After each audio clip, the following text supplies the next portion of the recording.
നമസ്കാരം. എല്ലാ സുഹൃത്തുക്കൾക്കും എൻ്റെ പുതിയ വീഡിയോയിലേക്ക് സ്വാഗതം. ഇന്ന് എനിക്ക് സംസാരിക്കാനുള്ളത് എൻ്റെ പ്രവാസി സുഹൃത്തുക്കളോടാണ്.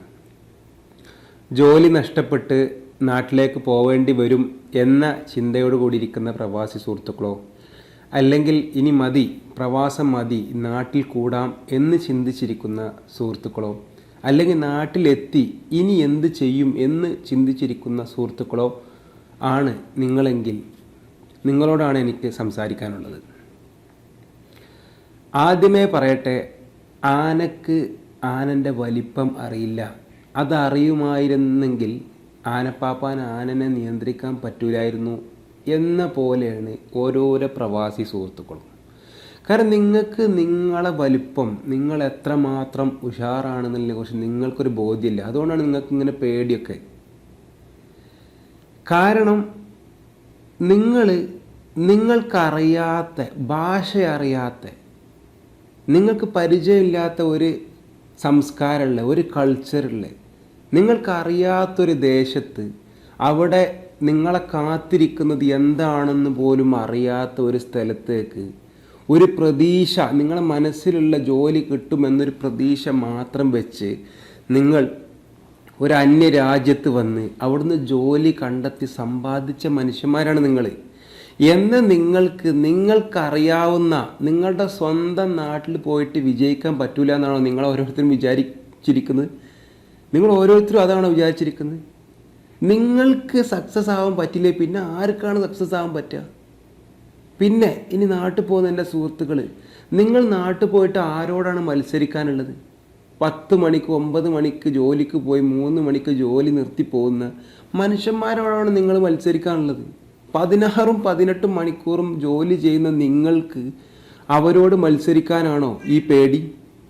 എനിക്ക് മനസ്സിലാവുന്നില്ല എന്തിനാണ് എൻ്റെ സുഹൃത്തുക്കൾ. ഞാൻ ഇങ്ങനെ പറയാൻ കാരണം, ഇതുപോലത്തെ ഈ ഒരു ആത്മസംഘർഷം പേറി നടക്കുന്ന സുഹൃത്തുക്കൾ എനിക്കുണ്ട്.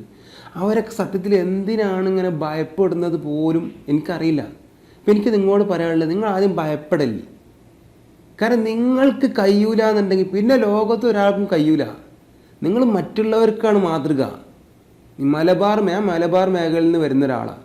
മലബാർ മേഖലയിൽ കാണുന്ന എല്ലാ സൗകര്യങ്ങളും എല്ലാ സ്ഥാപനങ്ങളും അത് നിങ്ങളെ പ്രത്യക്ഷമോ പരോക്ഷമോ ആയ നിങ്ങളുടെ അധ്വാനത്തിൻ്റെ ഫലമാണ് ആ കാണുന്നത്. നിങ്ങൾക്ക് നാട്ടിൽ പോയിട്ട് എന്തോ ഒരു ജോലി, എന്തോ ഒരു സംരംഭം തുടങ്ങാൻ കഴിയൂല എന്ന ചിന്ത നിങ്ങൾ ആദ്യം മാറ്റിവെക്കി. നിങ്ങൾക്ക് കഴിയും.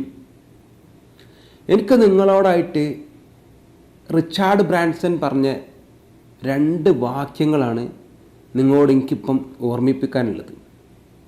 നിങ്ങൾ നാട്ടിൽ പോയിട്ട് ഒരു ജോലി അല്ലെങ്കിൽ ഒരു സംരംഭം തുടങ്ങാൻ ആഗ്രഹിക്കുന്ന ആളുകളാണെങ്കിൽ നിങ്ങളോട് എനിക്ക് ഈ 2 കാര്യങ്ങളാണ് പറയാനുള്ളത്.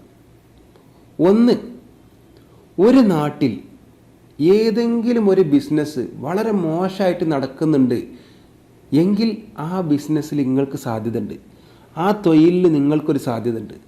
നിങ്ങളുടെ നാട്ടിൽ ഒരു പലചരക്കട വളരെ മോശമായിട്ടാണ് നടക്കുന്നതെന്ന് നിങ്ങൾക്ക് തോന്നുന്നുണ്ടെങ്കിൽ അവിടെ നിങ്ങൾക്കൊരു സാധ്യതയുണ്ട്. നിങ്ങൾ അവിടെ നന്നായിട്ടൊരു പലചരക്കട നടത്തിയാൽ മതി. നിങ്ങളുടെ നാട്ടിലൊരു മീൻകട വളരെ മോശമായിട്ട് നടക്കേണ്ടതെന്ന് നിങ്ങൾക്ക് അഭിപ്രായം ഉണ്ടെന്നുണ്ടെങ്കിൽ അവിടെ നിങ്ങൾക്കൊരു സാധ്യതയുണ്ട്. അപ്പോൾ നിങ്ങൾ ചിന്തിക്കുക. ഇത് ഞാൻ പറയുന്നത് നാട്ടിൽ പോയിട്ട് എന്ത് ചെയ്യുമെന്ന് പ്ലാൻ ചെയ്യുന്ന മനുഷ്യന്മാരോടാണ്. അപ്പോൾ നിങ്ങൾ ചിന്തിക്കുക. നിങ്ങളുടെ ഓർമ്മകളൊന്ന് ബാക്കോട്ട് ഇങ്ങനെ ഓടിച്ചു നോക്കുക, അല്ലെങ്കിൽ നിങ്ങളുടെ കുടുംബക്കാരോടൊക്കെ ഒന്ന് അന്വേഷിച്ച് നോക്കുക. ഏതൊരു നാട്ടിലും, നിങ്ങൾ ഏത് നാട്ടിലെ ആളായിക്കോട്ടെ, ഏത് ജില്ലക്കാരനായിക്കോട്ടെ, നിങ്ങളുടെ നാട്ടിൽ വളരെ മോശമായിട്ട് നടക്കുന്ന ഒരു ബിസിനസ് ഉണ്ടോ? അതായത് ബിസിനസ് മോശം എന്നല്ല, അത് ചെയ്യുന്നത് വളരെ മോശം രീതിയിലാണോ? അവിടെ നിങ്ങൾക്കൊരു സാധ്യതയുണ്ട്. സ്ഥിരമായിട്ട് തുറക്കാത്ത, എപ്പോഴെങ്കിലും തോന്നുന്ന സമയത്ത് വന്ന് തോന്നുന്ന സമയത്ത് പോകുന്ന ഒരു കട നിങ്ങളുടെ നാട്ടിലുണ്ടോ? അവിടെ നിങ്ങൾക്കൊരു സാധ്യതയുണ്ട്. നിങ്ങൾ സ്ഥിരമായിട്ട് ഇയാൾ ഇത്ര മണിക്ക് കട തുറക്കും, ആ കടയിൽ എപ്പോൾ പോയാലും ഈ സാധനം കിട്ടും, ഇത്ര മണിക്കേ അടക്കൂ കൃത്യമായിട്ട്, അപ്പോൾ അതിനുള്ളിൽ നമ്മൾ അവിടെ എത്തിയാൽ ആ സാധനം നമുക്ക് കിട്ടുന്നു ഒരു ഉപഭോക്താവിന് തോന്നിയാൽ അയാൾ സ്ഥിരമായിട്ട് നിങ്ങളടുത്ത് വരും. അത് നിങ്ങൾക്കുള്ള സാധ്യതയാണ്. അപ്പോൾ അങ്ങനെ മോശമായിട്ട് നടക്കുന്ന എന്തൊക്കെ ബിസിനസ് ഉണ്ടോ അതൊക്കെ നിങ്ങൾക്ക് സാധ്യതയാണ്. എന്തൊക്കെ ജോലികളുണ്ടോ അതൊക്കെ നിങ്ങൾക്കുള്ള സാധ്യതയാണ്. ഈ സാധ്യത വെച്ചിട്ടാണോ നിങ്ങൾ ഈ വിഷമിച്ചിരിക്കുന്നത്? രണ്ടാമത്തെ കാര്യം, ഏതൊരു നാട്ടിലും സക്സസ് ആയി ഓടുന്ന ഒരു ബിസിനസ് ഉണ്ടോ അത് മറ്റൊരു നാട്ടിലും സക്സസ് ആയി ഓടും. ഞാൻ ഒന്നുകൂടി വ്യക്തമായിട്ട് പറയാം. ഒരു രാജ്യത്ത് വളരെ സക്സസ് ആയി ഓടുന്ന ഏതൊരു ബിസിനസ്സും മറ്റൊരു രാജ്യത്ത് മറ്റൊരു നാട്ടിലും സക്സസ് ആയി ഓടും. പക്ഷേ ചിലപ്പോൾ നമ്മുടെ നാടിനനുസരിച്ച് ചെറിയ മാറ്റങ്ങൾ വരുത്തേണ്ടി വരും, അതിൻ്റെ രീതിയിൽ മാറ്റങ്ങൾ വരുത്തേണ്ടി വരും, അതിൻ്റെ ഉപയോഗത്തിൽ മാറ്റങ്ങൾ വരുത്തേണ്ടി വരും. ഞാനൊരു ഉദാഹരണം പറഞ്ഞുതരാം. നിങ്ങളോട് ഞാനൊരു 5 വർഷം മുമ്പ് പറയുകയാണ് നമ്മുടെ നാട്ടിലൊക്കെ ടർഫ് ഫുട്ബോൾ സ്റ്റേഡിയം തുടങ്ങാം, ഗൾഫിലൊക്കെ ഇഷ്ടംപോലെ ടർഫ് സമ്പ്രദായങ്ങളുണ്ടല്ലോ, നമുക്ക് നമ്മളെ നാട്ടിൽ തുടങ്ങാം. നിങ്ങൾ എന്നെ കളിയാക്കും. എന്താ പറയുക, നാട്ടിൽ ഇഷ്ടംപോലെ പാടങ്ങളുണ്ടല്ലോ ഫ്രീ ആയിട്ട് കിട്ടണേ, വെറുതെ ടർഫ് തുടങ്ങിയിട്ട് പൈസ കളയണമെന്ന് നിങ്ങൾ ചോദിക്കുക. എന്നാൽ നമ്മളെ നാട്ടിലേക്ക് നോക്കി ടർഫ് കൊണ്ട് കാലെടുത്ത് വെക്കാൻ വയ്യും. അപ്പോൾ ഞാൻ നേരത്തെ പറഞ്ഞുള്ള ഉദാഹരണമാണ്. അതായത് മറ്റൊരു നാട്ടിൽ വിജയിച്ച് ഏതൊരു ബിസിനസ്സും നമ്മുടെ നാട്ടിൽ വിജയിക്കും. അതിൻ്റെ രൂപം അതിൻ്റെ ഘടന മാറ്റേണ്ടി വരും ആവശ്യമുണ്ടെന്നുണ്ടെങ്കിൽ. വേറൊരു ഉദാഹരണം ഞാൻ പറഞ്ഞ ചപ്പാത്തി കമ്പനി. നമ്മുടെ നാടുകളിൽ ഇഷ്ടംപോലെ ചപ്പാത്തി കമ്പനി ഉണ്ട്. നമ്മൾ ഗൾഫിൽ 10-50 വർഷമായിട്ടുള്ള ഈ ഗൾഫിൽ ജോലി ചെയ്യുന്ന ആളുകളില്ലേ, നിങ്ങളിവിടെ കുബൂസിൻ്റെ കടകൾ കണ്ടിട്ടില്ലേ, അതന്നെയല്ലേ ഈ ചപ്പാത്തി കമ്പനി. നിങ്ങൾക്ക് എന്തുകൊണ്ട് ഈ ഐഡിയ നേരത്തെ തോന്നില്ല? അപ്പോൾ നിങ്ങൾ ഇനി ചിന്തിക്കുക, അടുത്ത പ്രാവശ്യം നിങ്ങൾ ചിന്തിക്കേണ്ടത് നിങ്ങൾ നിൽക്കുന്ന നാട്ടിൽ, നിങ്ങൾ നിൽക്കുന്ന സ്ഥലത്ത്, മറ്റു രാജ്യത്ത് ഏത് സക്സസ്ഫുള്ളായ ബിസിനസ് ഉണ്ടോ അത് നിങ്ങളുടെ സ്വന്തം നാട്ടിൽ നിങ്ങൾക്ക് നടത്താൻ പറ്റും. പക്ഷേ അതിൻ്റെ ഘടന, അതിൻ്റെ രൂപം നമ്മുടെ നാടിനനുസരിച്ച രീതിയിൽ ചെറിയ മാറ്റങ്ങൾ വരുത്തേണ്ടി വരും എന്നുള്ളത് മാത്രമാണ്. ഇനി എനിക്ക് ഈ കൺക്ലൂഡ് ചെയ്യാൻ, ഈ വീഡിയോ അവസാനിപ്പിക്കാൻ നേരത്തെ ഞാൻ നിങ്ങളോട് പറയുകയാണ്, നിങ്ങളിങ്ങനെ നല്ലൊരു പ്ലാന്, നല്ലൊരു പഠനം നടത്തുക. നിങ്ങൾക്ക് എന്തൊക്കെ ചെയ്യാൻ പറ്റും, നിങ്ങൾ ആ പഠനം നടത്തിയിട്ട് നിങ്ങൾ ഒരു വ്യക്തമായ ഒരു പ്ലാനിൽ എത്തിക്കഴിഞ്ഞാൽ നിങ്ങൾക്ക് നിങ്ങളോട് പറയാനുള്ളത് നിങ്ങളെക്കൊണ്ട് കഴിയും. നിങ്ങളെക്കൊണ്ട് കഴിയുന്നില്ലേ പിന്നെ വേറെ ആരെക്കൊണ്ടും കഴിയൂല. നിങ്ങൾക്ക് എന്തെങ്കിലും ഒരു പദ്ധതി ഉണ്ടെങ്കിൽ അത് നിങ്ങൾ നടത്തിയില്ലെങ്കിൽ അത് വേറെ ആരെങ്കിലും നടത്തും, സക്സസ്ഫുൾ ആക്കും. ചില ആളുകൾ ചിന്തിക്കും അത് ചെയ്യാം, കുറച്ച് ചെരുപ്പ് വേറെ മദ്രാസിനോട് ഇറങ്ങിയിട്ട് കച്ചവടം ചെയ്യുക, അല്ലെങ്കിൽ വേറെ എന്തെങ്കിലും ചെയ്യുക. നിങ്ങൾ ആലോചിച്ച് നിൽക്കും, പക്ഷെ നിങ്ങൾ അതിന് വേണ്ടി വേറെ പണികളൊന്നും എടുക്കൂല. നിങ്ങൾ ചെയ്തില്ലേ മറ്റൊരാൾ ചെയ്യും, മറ്റൊരാൾ വിജയിപ്പിക്കും. ഏതൊരു ബിസിനസ്സും അതിന് നിങ്ങളിപ്പോൾ ചിന്തിക്കുന്ന ഏതൊരു ബിസിനസ്സും നിങ്ങൾ ചെയ്യുന്നില്ല വെച്ചാൽ ആ ബിസിനസ് ഇല്ലാതെക്കില്ല, അത് വേറൊരാൾ ചെയ്യും. അപ്പോൾ അത് നിങ്ങൾ ചെയ്യാണ് വേണ്ടത്.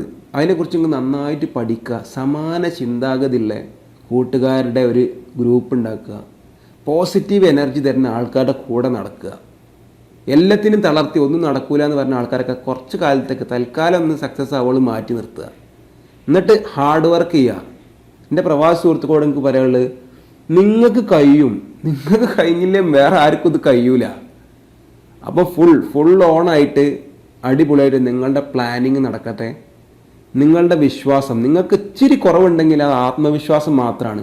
അതും കൂടി വന്നാൽ പിന്നെ നിങ്ങളെ പിടിച്ചാൽ കിട്ടൂല. അപ്പോൾ നമുക്ക് അടുത്ത വീഡിയോ ആയിട്ട് വീണ്ടും കാണാം.